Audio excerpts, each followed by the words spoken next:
And with that, let's begin our topic tonight. It's time for your MyIClub.com checkup. MyIClub.com is, of course, ICLUBcentral website for investment club operations and accounting. We've been developing and operating this website since the early 2000s. We have more users using the MyIClub website than any other investment club tool around the country. So this is a popular choice for investment clubs now.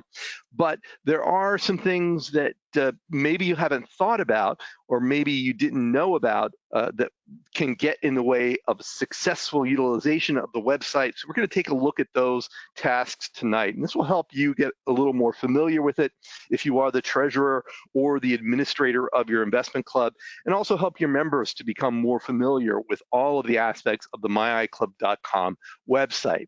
Now, the MyIClub interface, as it turns out, sometimes is a little confusing, especially for new members. Now, on the website, all of your club members have their own usernames and passwords, and they don't need to be shared. In fact, they should not be shared. So every member, every guest receives their own credentials to access your investment club site and only your investment club website. Once they've logged onto your club website, all members can view all of the data on the website, but the different members will have different permissions based on their club role. So the secretary will have certain additional permissions. The treasurer, of course, will have the ability to enter financial data. The president, the vice president, the various leaders of your club will have additional permissions that allow them to do things like delete files, save files, create folders, enter accounting information, edit, enter, remove members. And different members of your club will see different screens based on their permissions. So the experience is not exactly the same for every member. And sometimes members may not see a feature that's only available to particular users with the right permissions. Other times they will see the link, but they click on it and they'll get a message that says that they are not authorized to access that particular feature of the website. Now, when you change officers in MyIClub, the username and password isn't given to the new officer. The permissions are changed in that person's member profile. So there's no such thing as a club login or a treasurer login. There are member logins, and then each member can have their roles change as they become elected to an officer position, as they serve in that position, and then as they become retire from that position at the end of the term and become a regular member once again.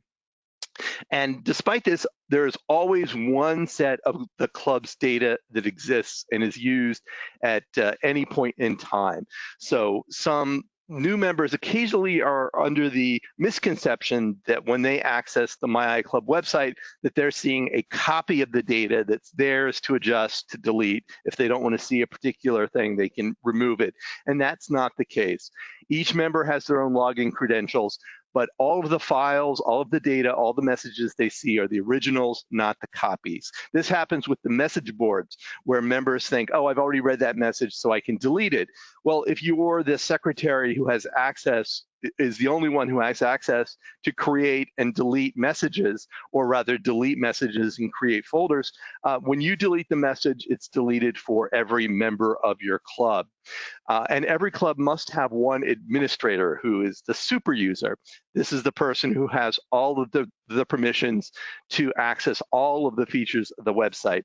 Usually this is the person who sets up the club in the first place, and they are able to distribute permissions to the different members to access various functions.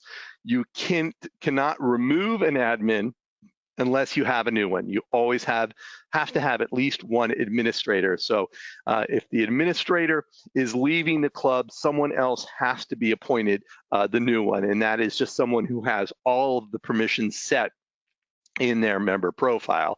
Now, you can have more than one administrator. You could have a backup administrator, but having more than two is not recommended. And certainly if you gave all of your club members the ability to serve as administrators. That means that any club member could delete files, could enter information, could delete information, could delete reports, and that could lead to a disastrous situation. So this is something to keep an eye on. As attendees of tonight's webinar, you most likely are treasurer or administrator or someone who is helping and assisting in running your club. If not, make sure that your club understands that there can only be one administrator of the club in most cases.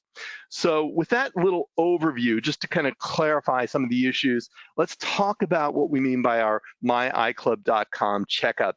Certainly, as your club matures, your officers will change. It's a great idea to rotate officer positions in your investment club so that every member gets to try and to contribute in various roles: service treasurer, service president, vice president, secretary, etc. But with all of those changes, sometimes we see that clubs aren't updating all of the features of the website, all of the permissions to follow along with the changes in the club leadership. So this is a good time periodically to take stock of that, to remember what you need to do when you're changing new treasurers, that maybe it's not enough to give the new treasurer permission, but you also want to revoke access to the prior treasurer. And so the checklist of the items that we're going to cover tonight should be undertaken by the club administrator and or the treasurer. And if you don't follow these particular checklist items, you can really run into some serious problems. And part of this is driven by a recent experience that we had at ICLUBcentral, where an irate treasurer called us up and said that the last 4 years of the club's data had disappeared over the weekend, and insisted that we must have had a breach or a corrupt database.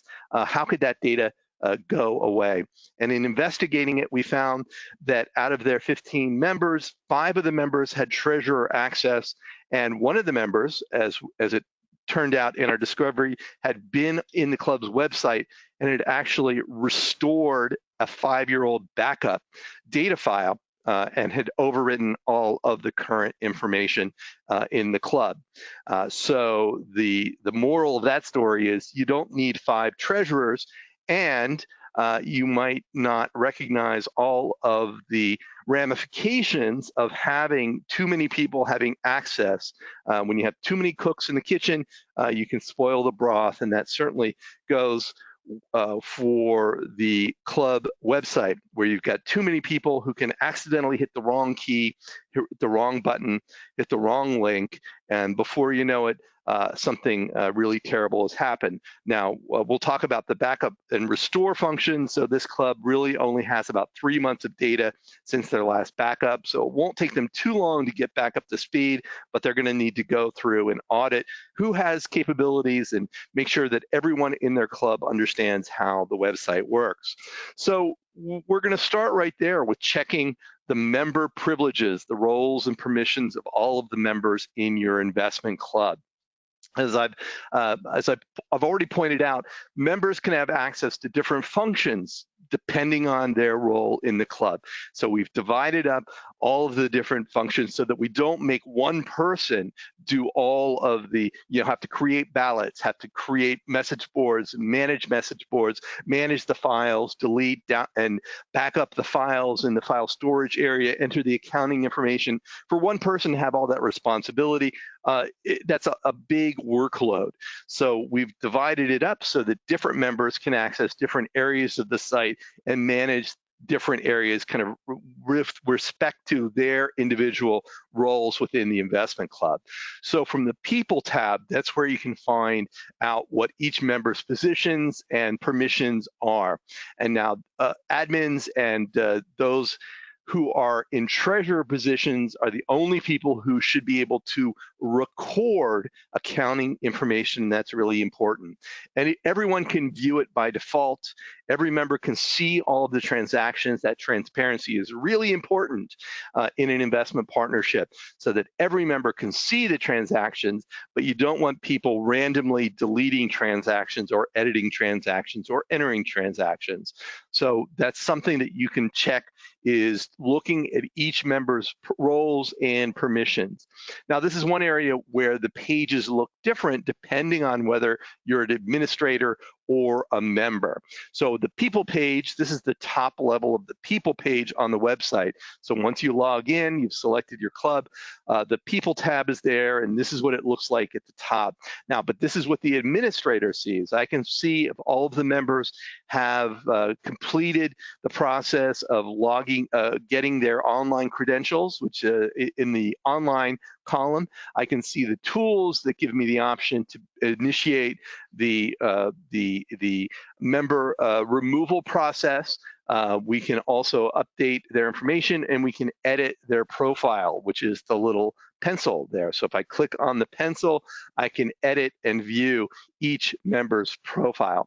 If I scroll down to the bottom, you can see all of the various member positions and permissions that are available. And you can create roles. There are some standard roles like president, secretary, treasurer.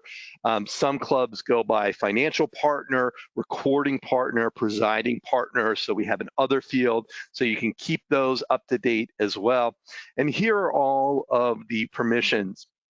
Now, as you look at all these various permissions, and we've done a webinar in the past where we've reviewed each one of these in depth, what exactly, what permissions are included with each item. There are 3 of these permissions that are marked with an asterisk, which are the default permissions that are granted to all members. And these items are things that, I'll grab my pen here, access membership discussions, post message boards. All members can do that. All members can upload files by default, right? So that's what you want. You want people to be able to post messages on the message boards. You want them to be able to read the message boards. You want them to be able to upload and download files. All members can download files. Most of them, you may restrict them if you wish and say, no, I don't want everyone to upload files. But the idea is everyone can upload their research, their stock studies, their SSGs, and other information. Everything else on this list is non-default, which means it should be assigned only to specific people who are in specific roles. So, potentially, all of these other items are things that could be, quote, destructive. So modify club name and settings, that means that someone could change the club name and change settings with respect to the allocation settings and the what happens at year end. Invite and inject members. Edit member profiles and permissions. Somebody could not only edit their own email address and address, they could edit other members as well. Create and delete ballots. If anybody who has this access could actually delete a ballot instead of voting on it, right? And so delete messages right here, create and delete message boards, delete files uploaded by other members, create and delete folders, make files public, create and delete events on the calendar, right? So you're seeing a theme there where all of the non-default options are can be destructive, can actually remove files permanently, and those are not recoverable. So that's why they are not part of the default set of permissions, and they are for you to determine who has access to those things. Remember, the super user, the administrator, is always the person who has access to everything. And then you can say, well, the secretary will manage the calendar and the file storage and the message boards, while the education, the portfolio manager will manage ballots and stock watchers, and the treasurer gets to manage the treasurer duties, of course, and then maybe the secretary manages the club details and the members, or the president, right? You can divide it up however it kind of makes sense to you. We don't make decisions about which officers should have which roles. So those are the things that you can look at and think about, but don't randomly go through and click all of those items for every member. That's where you start getting into trouble. So something else that you should do is to check that the member details are all up to date. And this is something that the club administrator can do, or someone who has access to editing the member profiles, but it's much better to make this a task. But, send out a message before our next meeting. Can you please go to the MyIClub website, log in with your username and password, go to the People tab and check your profile. Make sure the phone numbers, the emergency contact, the address, the email address, everything is up to date on that screen. The Social Security number is also there. The field is there. Whether you use it or not is up to you. So you might want to, if your policy is not to store your Social Security numbers on the website, let people know that they shouldn't fill in that field, that you'll do it when you prepare the tax forms at year end. In order to do that, to get to this page, they just go to the People page and they will see a gear icon next to their name that they can click, and they will edit their own profile. So every member has the ability to enter their own profile. And then you can also ask them to upload a photo of themselves, because that's one of the features that we have. So this is what the People page looks like for the member view. The Tools column is empty except for your entry, where you're going to see a little gear icon. That's where you would click to enter your preferences page, where you can change your password, change your username, view your profile, edit your personal information, or change your security answer and question, change your authentication settings as well. So the edit personal information and bio is right here. The upload picture link is here. If we click on the edit member profile, you'll see name, address, email, social security number, phone numbers, emergency contact, etc. So it's good to have that information on hand. It's good to have it updated, make sure that everyone's information is current. As the treasurer or secretary or other officer of your club, when members of your club are do have a change of address, this is where you would come to record that information. When they say, I've got a new email address, this is where you can come to change that information. But I always like to, instead of doing the fishing for people, teach them how to fish. Say, oh, just go to MyIClub, log in, select our club if you need to, then click the People tab and edit your profile there and make the appropriate changes, and then click the Save button at the bottom, and that way we will know that you will know that it's correct. So this is something that is very useful. And it's a good club exercise. And again, the club photo or the individual photo, very straightforward. They can just select a photo, upload it to the website. It appears on their member profile. So that's just a nice way to personalize the club's website. Another security feature that we launched a couple of years ago is something known as TwoFactor Authentication, or 2FA. This is a way to add another layer of security, especially for your treasurer and your administrators.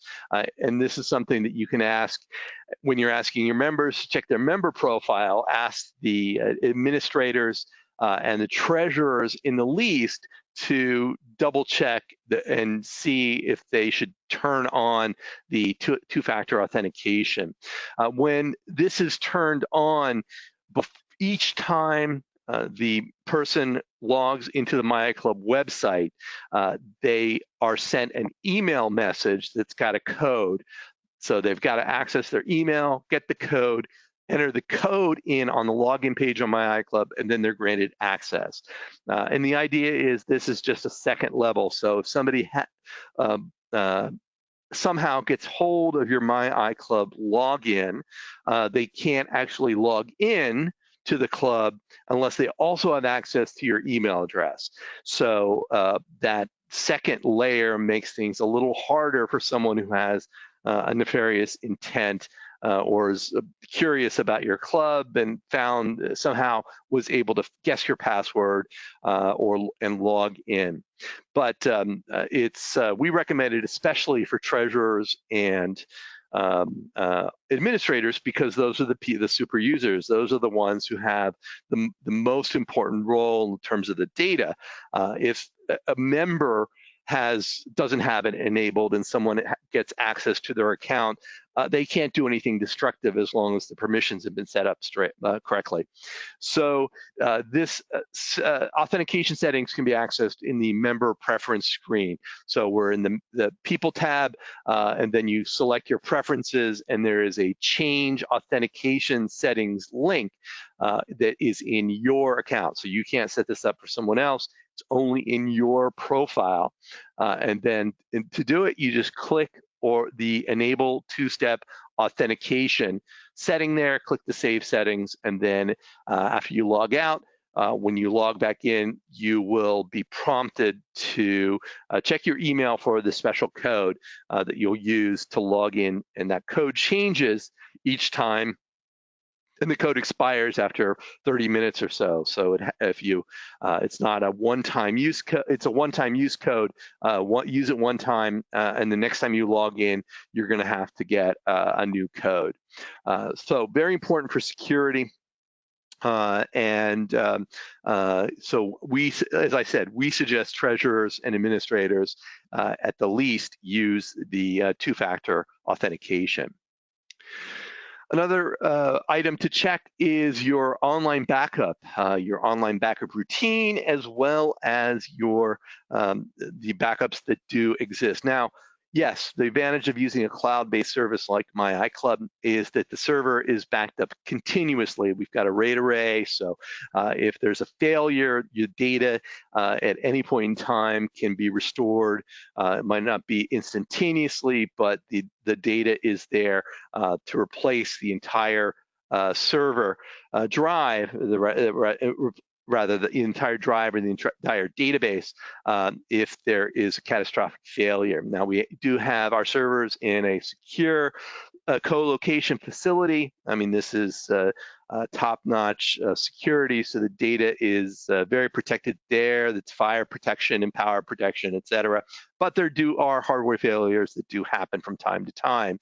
But we also do backups on a regular basis. So if the simultaneous backup doesn't work, we've got backups that we can go back to as well. But the problem with that is that this protects the entire server and the entire database. And in order to restore a single club, so if you accidentally delete your data, which surprisingly does happen, and you say, well, I can just get iClub to back it up. No, we can't do that for you. You're pretty much out of luck. And so individual clubs cannot be restored. So we do offer, however, a backup manager, which allows you to create and manage your own backups, which are also stored on our server, which will protect you from your mistakes, not from acts of God, not from mechanical failures, not from technological problems. The backups are there for your protection. So let's say you're the new treasurer and you start entering things and you make a mistake, and then you try to delete the mistake, but you delete the wrong thing. So then you try to re-enter the data that you deleted, but you entered it wrong, and so now you think you have to delete something, but you don't know where you started from, and now you're in a hole, right? And so the backup manager is there so that if you've got a complicated transaction that you're entering for the first time, maybe it's your first member withdrawal, go to the backup manager and make a backup, and then process the member withdrawal. If it messes up, instead of trying to delete it, go to the backup manager and recover that backup. It might be 20 minutes old, but it takes you back to where you were before you started trying to enter that member withdrawal, and then you can go through it again. So we highly advise that you use this on a regular basis.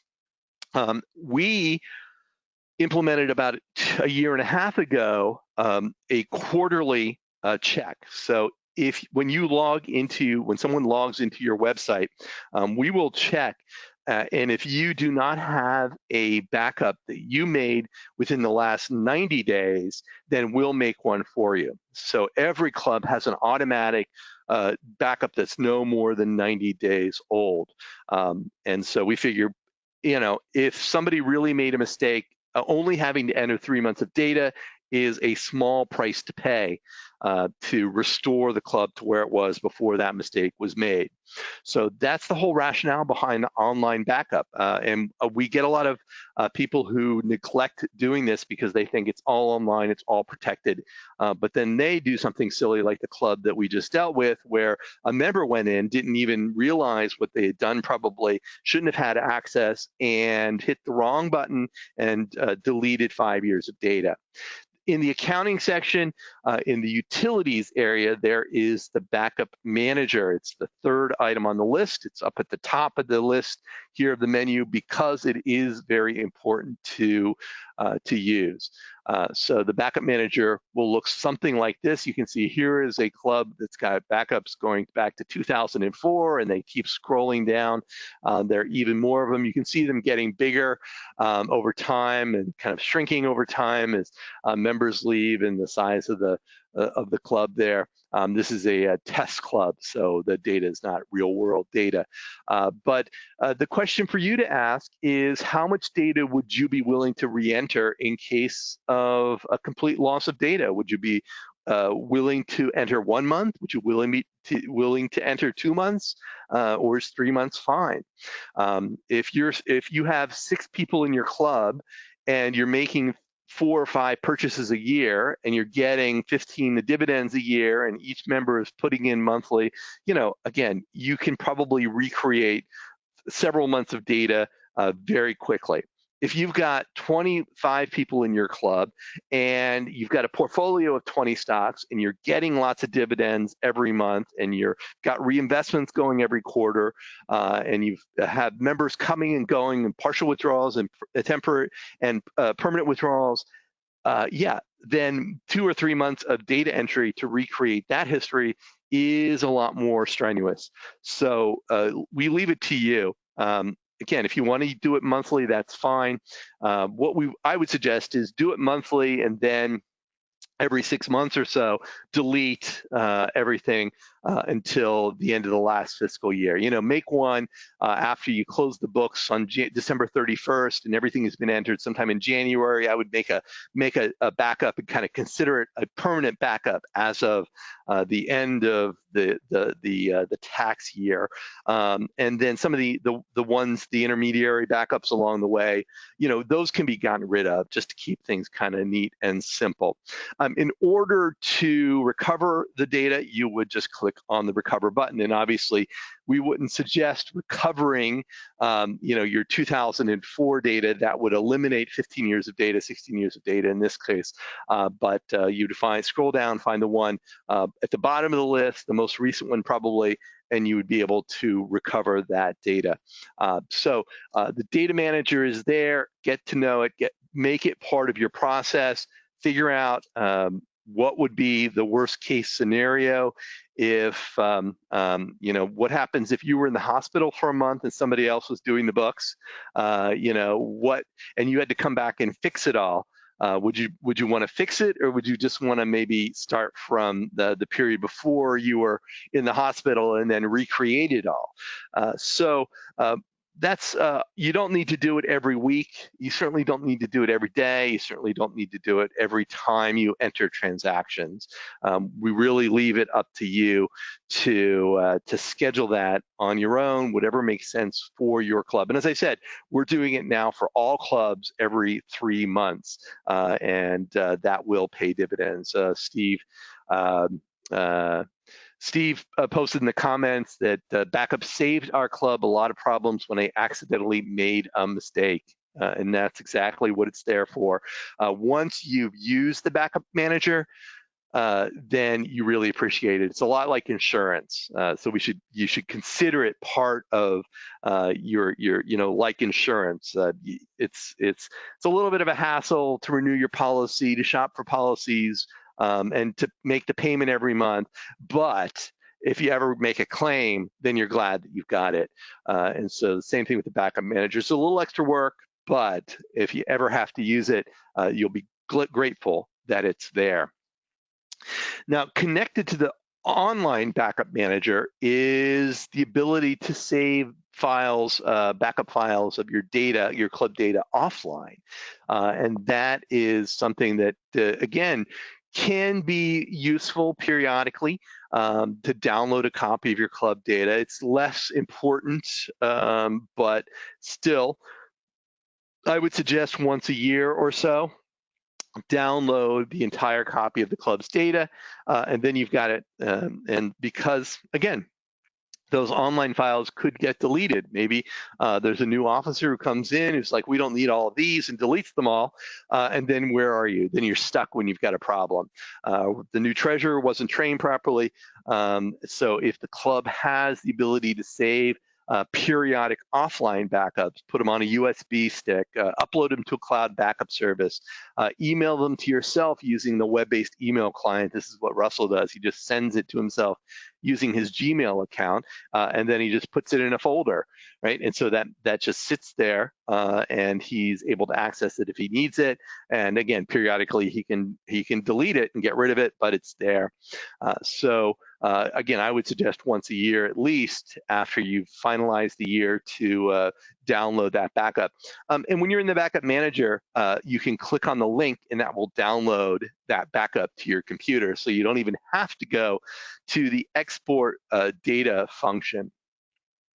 So here in the accounting utilities, if you scroll down, the export accounting records is the function there, and that will export your data. It's pretty straightforward. There's one button that says export, and then a window will probably open up in your browser that says, what do you want to do with that file?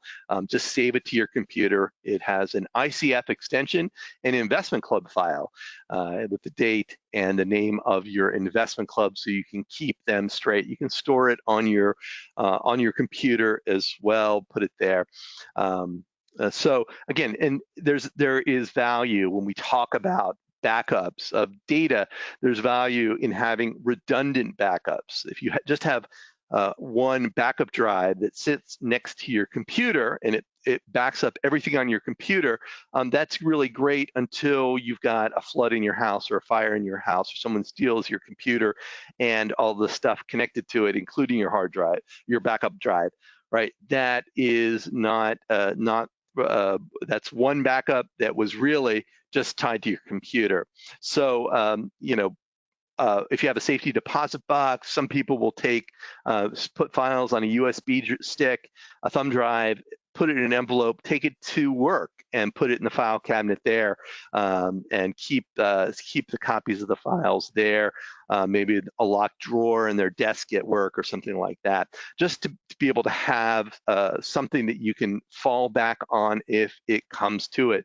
And again, the vast majority of clubs never need to worry about it, but the ones that do are super glad that they followed these recommendations there. And then finally, one more tip that as you're going through is to clean up the names of the companies in your portfolio. Our data service sometimes the company names and the ticker symbols can be really wonky, where the ticker symbols for some companies are all uppercase, for others they're all lowercase. The company names sometimes are all uppercase, so it looks like they're shouting. Other times they're proper case. Sometimes they've got very long names that are very complicated, and the problem is on your valuation statement, on your various reports, on the graphs, it all becomes a jumble. So you can actually go in and clean it up. So here's an example when you look at this, the company names on this excerpt. Here's a ticker symbol that's lowercase. Here's a ticker symbol that's uppercase. but all of the company name is in uppercase. Here, all the company name is in uppercase, but here the ticker symbol's in lowercase. Here is an Inc. that's truncated, right? So the incorporated part is truncated. Here's another one where the S is stands for something, but is has been truncated for reasons of brevity. So it just looks kind of messy, and I think that some treasurers who have a deep attention to detail kind of get frustrated by it. But it doesn't have to be that way. You can fix those particular issues. So I recently cleaned up the look of my security names in the MyIClub website. It makes a big difference on the report. It just makes things look a whole lot nicer. So the way that you can get there is in the accounting section. In the security section, there's an option for update security settings. And I admit this is not named especially usefully, or it's really not very intuitive. But the security settings is what we're going to be addressing. It's the settings for each of the securities in our club, because you can, when you enter a ticker symbol, if it matches, our database will populate the field, but you can also create a security on your own. And so maybe your former treasurer just typed or copy and pasted things in. So in the list of securities, you can click on the little pencil icon over here, and that will give you access to the company name, the symbol, even the exchange, the type of stock, if it's federal tax-free. So that information can be accessed there. So that's where you can type in the company name. And here's a little secret: it doesn't matter what that company name is, as long as it's kind of identifiable.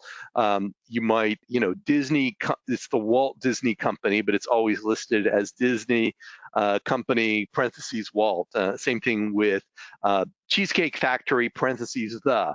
Right, so you could fix that if you wanted to make it just say Cheesecake Factory, get rid of the, or put the in, so it says the Cheesecake Factory. You can get rid of the incorporated, so you can get rid of the corporation, you can get rid of the holdings. We got companies that are, Ollie's Job Lot Holdings Incorporated, and it's like, I just want to get rid of the holdings and the incorporated, because that identifies for me well enough. And there's nowhere in the program or the tax filings that the company name is really significant. So I'm not saying change it to make up a name, but you can abbreviate, you can fix the punctuation, you can fix the capitalization to make it all kind of neaten up. And then at the end of the day, your valuation statement is going to look a lot more professional. It's going to look a lot more pleasing to the eye, and with that little attention to that detail, that doesn't take very long at all to correct. And incidentally, the edit security settings page here is where you can continue to scroll down from this location, and there is a lookup symbol field. So you can track different lots if you want to, and have the program still be able to find prices to update your valuation statements when you scroll down further. We'll talk about that. That's one of the little more advanced features, and it's not absolutely necessary, but there is the capability there. And that's where sometimes if you've got a company that changes its ticker symbol, you would need to change it not only here, but down below on this page to the lookup symbol in order for the program to keep updating the prices of the stocks that you've got there. So those are my little checkup items for this week. I'll check a couple of the questions that have come in and comments. Russell and Sean have been busy in the back office kind of helping out. Brian asks about the recover button, that if you select that, do you get a confirmation message? And right now you don't, but we actually spec that out today. So I would expect by tomorrow or the day after, we'll have a confirmation page so that you won't be able to make that mistake there. Martha asks how you know who the administrator is, and that's a really good question. And I'm going to make a suggestion that we indicate the administrator, the administrators on the people page, so that you could, so that members will know who's really in charge here, which is what we're kind of getting at there. And then finally, Dennis had a question about requirements for new members for monthly attendance and monthly meeting payments. The requirements, I think, are really for, my suggested requirements are for all members, that all members should attend a certain number of meetings, and so many clubs will start to take action if someone misses, 3 meetings in a row, by writing a letter to them and saying, "What's up? You still want to be in the club, or is there something going on?" And expect you to pay your dues regardless. But again, so if you don't pay your dues for a certain number of months, then you could be potentially terminated from the club, have a involuntary withdrawal, involuntary termination carried out on your capital account. Because after all, if you're not showing up for meetings and you're not putting money in, do you really want to be a member? But right now, during COVID-19, I strongly am advising clubs to give people a chance, be compassionate. If they're not showing up at club meetings or making their club dues because they lost their job and they're struggling with kids at home, and because they can't go to school, and there are all sorts of issues, and so be mindful of those issues when you're creating requirements. I don't believe in late fees, so if somebody isn't contributing capital to the club, they're not going to gain maximum benefit as the club portfolio performs, and that's their penalty. Whether you charge them a fine, it's just more work for the treasurer.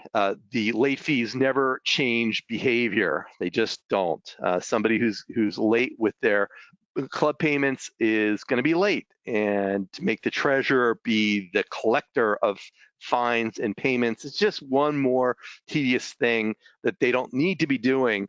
Their job is difficult enough as it is. So I vote to abolish late fees. Yes, have some minimum requirements of participation and attendance, but do the best you can to facilitate the needs of your members. Make sure that they are in a place where they can participate and contribute productively. And price your club dues accordingly, and allow people to contribute what they're able to especially during difficult times. Doug, yes, go ahead, Russell. I just wanted, this specifically is talking about new members. So a question that comes up is, how much do you charge new members to their initial payment? And that really is something you should set for the club. Some clubs just say whatever the monthly minimum is for everyone else. Yep. Others I've seen say you have to match the lowest percent ownership. But if you're a really old club, that means people are putting in a whole lot of money all at once, and that sort of cuts down people who might be interested. So you got to try and find a nice compromise, enough money that they're invested into the club and its operation, but not so much that you discourage new members. Yeah, absolutely. Every club will kind of price it on their own if you're, based on the ability of your current members. But the more expensive you make it for new members, the fewer new members you might have, and often it's those people who are new to investing, who don't have a lot right now, but are really eager to get their, take those steps towards financial freedom. That can be the best members of your club are going to be the most active and participate. So even if they can't contribute as much as some other members, every club gets to decide what's the downside of allowing somebody to join your club with $100 or $50? Is there a downside? If your club's been around for a long time and some members have capital accounts of $20 or $30 or $40,000, they're going to have a tiny portion as they start out, but maybe that will help them to potentially increase their contributions over time. I know that some clubs like to have a payment up front as sort of a to prove that the member is interested, that they're going to make a commitment. I do understand that, but I think there are other ways that we can evaluate someone's appropriateness for joining a club and their interest level without making them necessarily have to pony up hundreds or thousands of dollars. Steve has asked if at some point we can talk about the tax consequences of partial withdrawals, and that is probably part of a topic that will take much longer than we have available tonight.